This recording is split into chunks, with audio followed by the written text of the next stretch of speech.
ठंड में गांव की देवरानी की 7 चूल्हे, शहर की जेठानी की 1 चूल्हे वाली रसोई। देवरानी जी, आखिर तुम्हें कब समझ में आएगा कि तुम्हारे मिट्टी के चूल्हों की वजह से हमें कितनी परेशानी होती है। घर मेरा, आंगन मेरा, मिट्टी के चूल्हे मेरे, उन पर खाना मैं बनाती हूँ, तो भला आपको किसी भी तरह की परेशानी कैसे हो सकती है जेठानी जी? मुझे परेशानी मिट्टी के चूल्हों से निकलते धुएं से होती है। लकड़ी और उपले जलेंगे तो धुआं तो होगा ही, उसमें मैं क्या कर सकती हूँ? मैं धुएं को पकड़ थोड़ी ना लूंगी कि अले ले ले उधल मत जाओ बेटा, उधल मेरी जेठानी जितना धल है तो तुमसे परेशानी हो जाती है। जेठानी जी, तुम्हें जो भी परेशानी है तुम जानो, मुझे जो करना है मैं करूंगी, और हाँ, मैं अपने घर में करती हूँ, किसी और के घर में नहीं कर रही हूँ। इस गंवार को कुछ समझाना ही बेकार है। बोलती हुई सुरभि बालकनी से अपने कमरे में चली जाती है और निवेदिता भी चूल्हों की साफ सफाई और लिपाई पुताई करके अपने बंगले के मॉड्यूलर किचन के सिंक में सुबह के झूठे बर्तन साफ करने लगती है। झूठे बर्तन साफ करने के बाद निवेदिता दोपहर के खाने के लिए 7 मिट्टी के चूल्हों पर एक ही समय पर 7 अलग अलग पकवान जैसे पनीर भुर्जी, सरसों का साग, मक्के की रोटी, दाल चावल, बाजरे की खिचड़ी और गर्मा गर्म मूंग का हलवा बनाकर डाइनिंग हॉल में अपने सास ससुर को सर्व करती है। अरे भाई निवेदिता बहू, ठंड में गर्मा गर्म खाना मिल जाए, वो भी समय पर, तो आत्मा तृप्त हो जाती है। अपने 7 मिट्टी के चूल्हों पर जल्दी जल्दी खाना बनाने की वजह से एक बार फिर से निवेदिता को अपने सास ससुर से शाबाशी मिल रही थी और अपने एक ही इलेक्ट्रिक चूल्हे से बारी बारी से दाल चावल सब्जी रोटी बनाने में बनी देरी की वजह से हॉल में बैठे खाना खा रहे उसके सास ससुर और नंद। सुरभि बहू, जब तक तुम खाना बनाकर लाती हो तब तक तो हमारी भूख ही मर जाती है। अरे भाई सुरभि, मैं तो तुमसे कितनी बार कहूँ कि खाना जल्दी बनाया करो। भाभी जी, आपको तो पता ही है ना, खाली पेट रियाज करना कितना मुश्किल होता है। कोशिश तो करती हूँ कि खाना जल्दी बन जाए, लेकिन एक ही चूल्हे में इतना सारा खाना बनाने में देर तो लगती ही है ना। एक में देर लगती है तो दूसरा ले आओ या मिट्टी का चूल्हा बना लो। मम्मी जी, मुझे दूसरा चूल्हा नहीं चाहिए, मैं एक ही में खुश हूँ और मिट्टी के चूल्हे में खाना नहीं बनेगा मुझसे। सुरभि अपने ससुराल वालों की बातें सुनकर भी ना तो दूसरा चूल्हा लाने को तैयार थी और ना ही मिट्टी का चूल्हा बनाने को। उसी शाम ऑफिस से घर आए अपने पति के साथ सास ससुर और नंद की देर से खाना खिलाने की वजह से डांट सुनकर सुरभि बंगलों की बालकनी में शॉल ओढ़े खड़ी अपने लॉन में 7 मिट्टी के चूल्हे को स्वेटर पहने गोबर से लीप रही अपनी देवरानी निवेदिता को देखकर। मैं हर दिन अपने सास ससुर की डांट सुनती हूँ और ये महारानी शांति से अपना चूल्हा लीप रही है। अभी बताती हूँ इसे जमाना कहाँ से कहाँ पहुंच गया है, और कुछ लोग आज भी मिट्टी के चूल्हे, गोबर और राख में अटके हुए हैं। अपनी जेठानी का ताना सुनकर चूल्हा लीप रही निवेदिता। जमाना चाहे कहीं भी पहुंच जाए, लेकिन खाना तो आग में ही पकेगा। कुछ लोग इलेक्ट्रॉनिक चूल्हे में खाना पकाकर खुद को आधुनिक समझते हैं, लेकिन वो ये भूल जाते हैं कि उनके पूर्वज सदियों से मिट्टी के चूल्हे में पका खाना ही खाते हैं। दोनों देवरानी जेठानी की बातें अपने अपने बंगलों के हॉल में शॉल ओढ़े बैठे उनके सास ससुर भी सुनते हैं। स्वेटर पहने बैठे सोनू से रूपवती जी। सोनू बेटा, जा देख तो दोनों देवरानी जेठानी फिर से शुरू हो गई है। बात ज्यादा बढ़े उससे पहले तू निवेदिता बहू को अंदर ले आ। अपनी माँ की बात को सुनकर सोनू लॉन में निवेदिता के पास पहुंच जाता है। सोनू की ही तरह अपनी माँ के कहने पर सुरभि का पति गगन भी बंगलों की बालकनी में खड़ी सुरभि के पास आकर उसका हाथ पकड़कर, अरे तुम भी ना क्या बच्चों की तरह लड़ने लगती हो? मम्मी ने कहा अंदर चलो। गगन और अपनी पत्नियों को अपने अपने बंगलों के अंदर ले जाते हैं। अगली सुबह हमेशा की तरह स्वेटर पहने ठंडी हवाओं के बीच निवेदिता अपने लॉन में 7 मिट्टी के चूल्हों पर आग की गर्मी का मजा लेते हुए एक साथ उपमा, इडली, वड़ा, बालूशाही, दाल मखनी, पुलाव और तंदूरी रोटी सेक रही थी और चूल्हे से निकला धुआं हवा में मिलकर उसकी जेठानी के बंगलों में, हॉल और लॉन में जा रहा था। हॉल में भूखे शॉल ओढ़े बैठे नाश्ते का इंतजार कर रहे उसके सास ससुर और गर्म जैकेट पहने अपने टिफिन का इंतजार कर रहा उसका पति। एक तो सुबह सुबह ये धुआं पहले ही परेशान कर देता और ऊपर से नाश्ता बनाने में बहू की लेट लतीफी। अरे बहू, नाश्ता बनने में अभी और कितना समय लगेगा? बहुत भूख लगी है। किचन में स्वेटर पहने इलेक्ट्रिक चूल्हे पर पतीले में पानी गर्म कर रही सुरभि। थोड़ी देर और लगेगी, अभी मैं ननद जी के लिए पानी गर्म कर रही हूँ। हाथ में बंधी घड़ी देखकर गगन, अब मैं और इंतजार नहीं कर सकता, नहीं तो आज फिर मुझे बॉस की डांट सुननी पड़ेगी। बोलता हुआ गगन चेयर से उठकर हॉल से बाहर निकलकर ऑफिस के लिए निकल जाता है। गगन के जाने के कुछ देर बाद सुरभि एक गिलास पानी गर्म करके लेकर लॉन में गाने का रियाज कर रही अपनी नंद सीमा के पास जाती है। अपनी भाभी के हाथ से गर्म पानी लेकर गरारी करती हुई सीमा, भाभी जी, मुझे लगता है कि इस धुएं से मेरा गला खराब हो जाएगा और 2 दिन बाद ऑडिशन है। अगर ऐसा हुआ तो ऑडिशन देने से पहले ही मैं रिजेक्ट हो जाऊंगी। ननद जी, आप परेशान मत होइए, मेरे होते हुए ऐसा कुछ नहीं होगा। ना रहेंगे चूल्हे, ना होगा धुआं। भाभी जी, आप क्या करने वाली हो? अभी आप गर्म पानी पियो, सुबह सब पता चल जाएगा। सुरभि ने जो कुछ भी प्लान किया था उसे एग्जीक्यूट करने का दिन में तो उसे मौका नहीं मिला, लेकिन रात में 12 बजे सबके सो जाने के बाद अपने कमरे से शॉल से मुंह ढककर निकली सुरभि अंधेरे में अपने लॉन से होती हुई निवेदिता के बंगले के बाहर ही रुकती है और लॉन का दरवाजा फांद कर लॉन में दाखिल हो जाती है और मिट्टी के सातों चूल्हों के पास जाकर लात मार मार कर सातों मिट्टी के चूल्हे तोड़कर जैसे अपने कमरे से निवेदिता के बनाए मिट्टी के चूल्हों तक गई थी, ठीक उसी तरह से अपने कमरे में वापस आकर बेड पर लेटकर सो जाती है। अगली सुबह ठंड में ठिठुरती हुई जैकेट पहने निवेदिता जब लॉन में खाना बनाने जाती है तो टूटे हुए चूल्हे को देखकर, ये किसने किया? रात में तो सभी चूल्हे सही सलामत थे। उसके बंगले की बालकनी में स्वेटर पहने खड़ी अपनी जेठानी सुरभि और उसकी नंद की हंसी सुनकर, ये जरूर मेरी जेठानी जी की हरकत होगी, वही मुझसे जलती हैं, उन्होंने ही ऐसा किया होगा। अपनी देवरानी की बात सुनकर सुरभि, देवरानी जी, तुम तो मुझ पर इल्जाम इतने कॉन्फिडेंस से लगा रही हो जैसे तुमने अपनी आंखों से मुझे चूल्हे तोड़ते हुए देखा हो। देखा तो नहीं, लेकिन मुझे पक्का यकीन है कि ये काम तुम्हारा ही हो सकता है। मेरी भोली भाली गांव की गंवार देवरानी जी, किसी पर इल्जाम लगाने से पहले पुख्ता सबूत होने चाहिए। आपके चूल्हे तोड़ने का काम किसी कुत्ते का भी हो सकता है। ठीक है, मेरी शहर की पढ़ी लिखी चालाक जेठानी जी, अभी मेरे पास कोई सबूत नहीं है तो मैं कुछ नहीं बोल सकती, लेकिन अगली बार ध्यान रखूंगी कि मेरे मिट्टी के चूल्हे कोई ना तोड़ पाए। दोनों देवरानी जेठानी की बहस सुनकर उनकी पड़ोसन ललिता और विमला शॉल ओढ़े हॉल में बैठी निवेदिता की सास रूपवती के पास जाकर, रूपवती, तुम और गुंजन भी तो देवरानी जेठानी हो, लेकिन आज तक हमने तुम दोनों को कभी लड़ते हुए नहीं देखा। लेकिन तुम दोनों की बहुओं को हमने कभी एक साथ प्यार से बात करते हुए भी नहीं देखा। जब भी देखा आपस में लड़ते झगड़ते ही देखा है। अब क्या करूं, मैं तो खुद उन्हीं की लड़ाई से परेशान हूँ। न सिर्फ तुम बल्कि हम भी। अब आ ही गई हो तो चाय पी कर ही जाना। चाय कैसे बनाऊं मम्मी जी, मिट्टी के चूल्हे तो टूटे पड़े हैं। अब बड़बड़ाती हुई निवेदिता हॉल में आती है। निवेदिता बहू, मिट्टी के चूल्हे टूट गए तो क्या हुआ, अपनी मॉड्यूलर रसोई भी तो है। मम्मी जी, आपको तो पता है ना मुझे मॉड्यूलर रसोई में खाना बनाना नहीं आता है। मैं पहले मिट्टी के चूल्हे बनाऊंगी, उसके बाद ही आप सबको चाय और खाना मिलेगा। गुस्से में बड़बड़ाती हुई निवेदिता स्टोर रूम में जाकर गैंती, फावड़ा और तसला ले आती है और लॉन के एक कोने से गैंती से मिट्टी खोदकर फावड़े से मिट्टी तसले में भरकर टूटे हुए चूल्हे के पास लाकर इकट्ठा करके उसे मिट्टी में चावल की भूसी और पानी मिलाकर फावड़े से मिक्स करने लगती है। तब तक विमला और ललिता भी अपने घर चली जाती हैं। लॉन में शॉल ओढ़े खड़े रूपवती और अखिलेश जी ठंड से ठिठुरती हुई निवेदिता को ठंडी मिट्टी से चूल्हा बनाते देखकर, अरे बहू, तुम ठंड में क्यों परेशान हो रही हो? जब घर में मॉड्यूलर किचन है तो आज उसी में खाना बना लो। मिट्टी से चूल्हे बना रही निवेदिता, पापा जी, आप तो जानते ही हैं कि मुझे इलेक्ट्रिक चूल्हे या गैस चूल्हे पर खाना बनाना बिल्कुल भी नहीं पसंद है। ठीक है बहू, जो जी में आए करो। अखिलेश जी और रूपवती जी वहां से हॉल में चले जाते हैं। उनके जाने के बाद निवेदिता अपने बंगलों की बालकनी में खड़ी सुरभि और सीमा की बातें सुनती है। कुछ लोग कुत्ते की दुम की तरह होते हैं, जिन्हें जितना चाहे सीधा करने की कोशिश की जाए वो रहते टेढ़े के टेढ़े ही हैं, जैसे कि मेरी देवरानी। उन्हें कुछ भी समझाने की कोशिश करना बेकार है। वो गांव की गंवार जो है। 4 किताबें पढ़ लेने से और शहर में पैदा हो जाने भर से कोई समझदार नहीं हो जाता। भाभी जी, अब मैं चलती हूँ, मुझे रियाज करना है। निवेदिता को ताना मारकर उसकी जेठानी और उसकी नंद बालकनी से चली जाती है और निवेदिता सुबह से शाम होने तक जब तक उसके सातों चूल्हे नहीं बन जाते वो लॉन से एक सेकंड के लिए भी नहीं हिलती। सुबह से शाम तक चूल्हे बनाने के कारण निवेदिता को ठंड में भी पसीना आ जाता है और पसीना पोंछती हुई निवेदिता, मैंने तो चूल्हे बना लिए और आज रात का खाना भी सातों चूल्हों पर बनाऊंगी, लेकिन मैं भी देखती हूँ कि तुम्हारे घर पर आज इलेक्ट्रिक चूल्हा कैसे जलता है, जेठानी की बच्ची।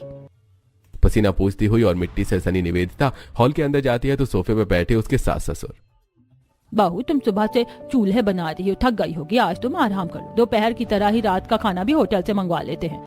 नहीं मम्मी जी, खाना तो मिट्टी के सातों चूल्हों पर ही बनेगा। बोलते हुए निवेदिता अपने कमरे में जाकर कमरे से अटैच्ड बाथरूम का गीजर ऑन करके गर्म पानी से नहाकर जल्दी से साड़ी और जैकेट पहनती है और लॉन में आकर मिट्टी के सातों गीले चूल्हों के बीच सूखी घास रखकर आग लगा देती है। ये हो गया खाना बनाने का इंतजाम। अब मैं अपनी जेठानी का भी कुछ इंतजाम करती हूँ। सुबह वो बहुत उछल रही थी ना। अब निवेदिता सबसे नजरें छुपाकर हाथ में प्लास ली अपने बंगलों से निकलकर सुरभि के बंगलों के लॉन के दरवाजे से होती हुई बंगलों के पावर बोर्ड तक पहुंच जाती है और मीटर से बंगलों तक इलेक्ट्रिसिटी पहुंचाने वाला वायर काट कर चुपचाप जैसे गई थी वैसी वापस अपने लॉन में चूल्हों के पास आकर खाना बनाने की तैयारी करने लगती है। जिस वक्त निवेदिता ने कनेक्शन कट किया था उस वक्त सुरभि किचन में इलेक्ट्रिक चूल्हे पर सब्जी बना रही थी। तभी पावर कट होते ही, ये क्या हुआ, इस लाइट को भी अभी जाना था, अब मैं खाना कैसे बनाऊंगी।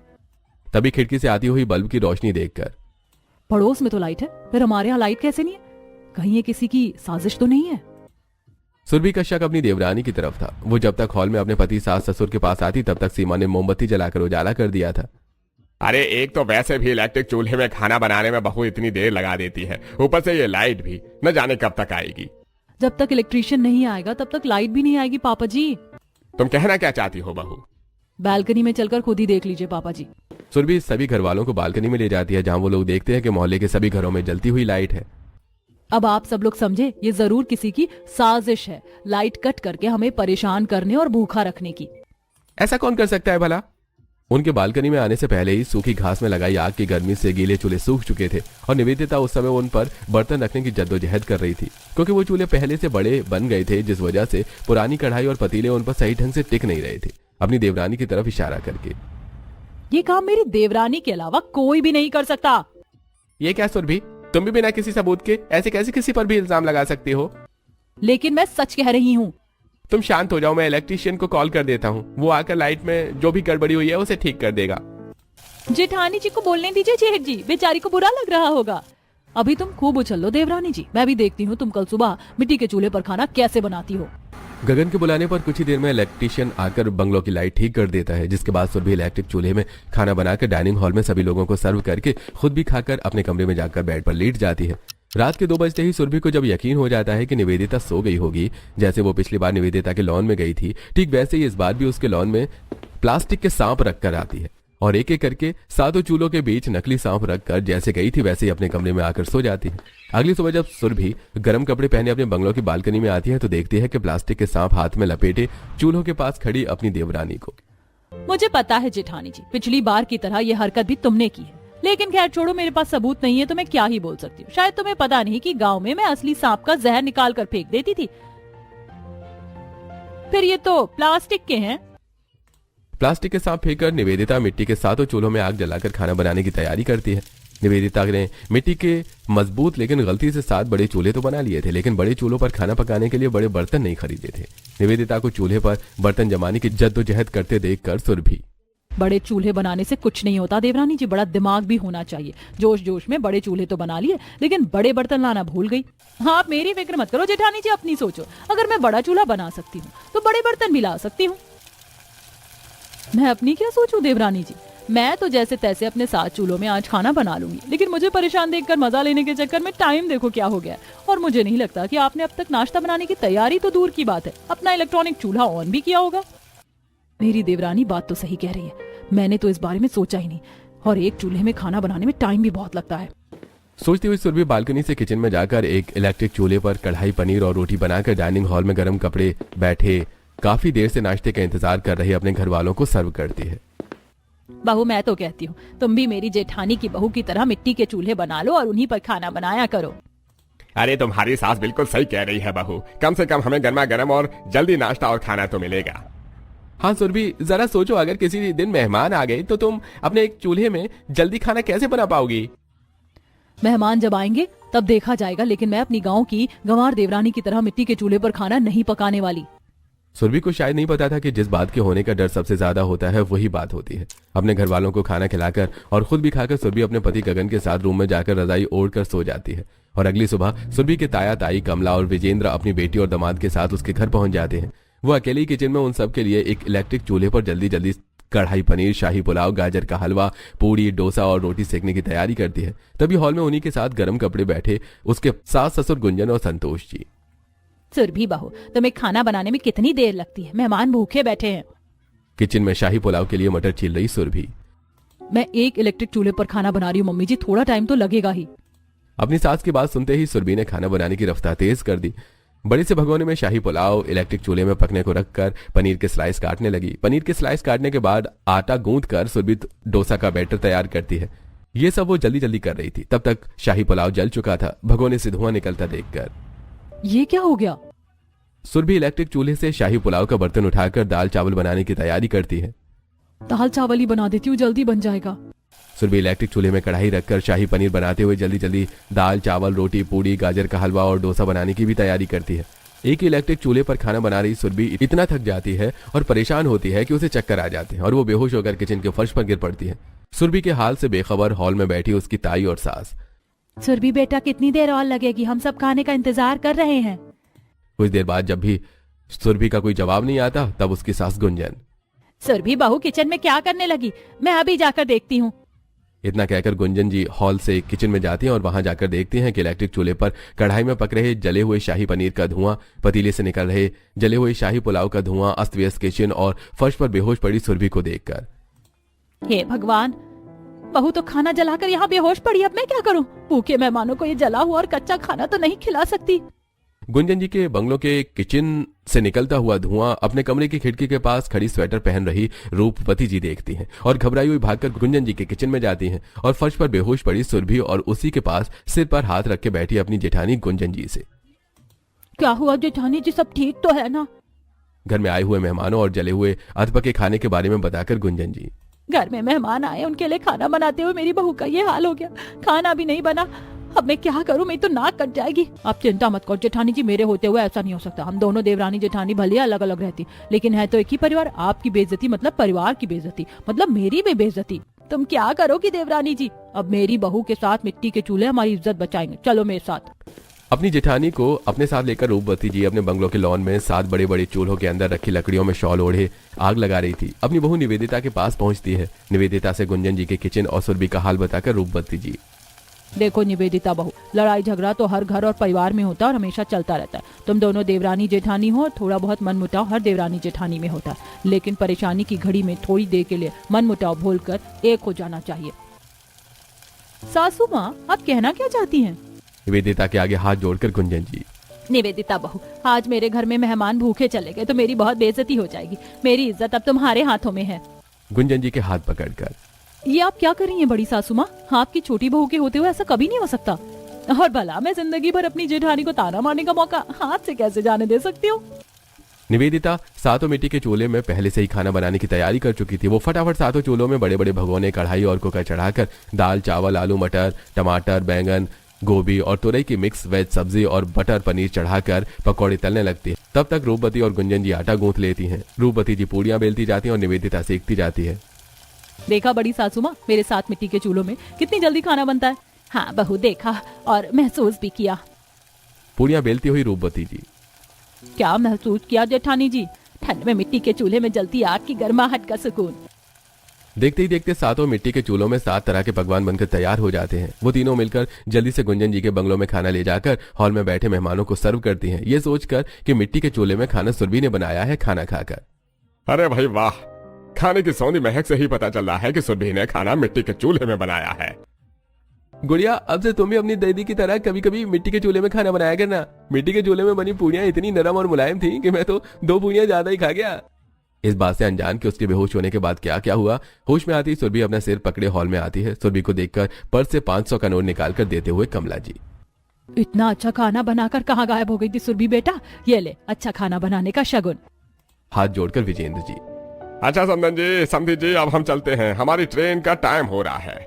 इतना बोलकर विजेंद्र जी कमला जी, गुड़िया और राघव को लेकर वहां से चले जाते हैं। 500 के नोट और निवेदिता को हैरानी से देखकर सुरभि। मम्मी जी, मैं तो बेहोश हो गई थी, तो फिर खाना किसने बनाया? और ये देवरानी जी यहाँ क्या कर रही हैं? ये खाना तुम्हारी देवरानी ने ही बनाया है सुरभि बहू।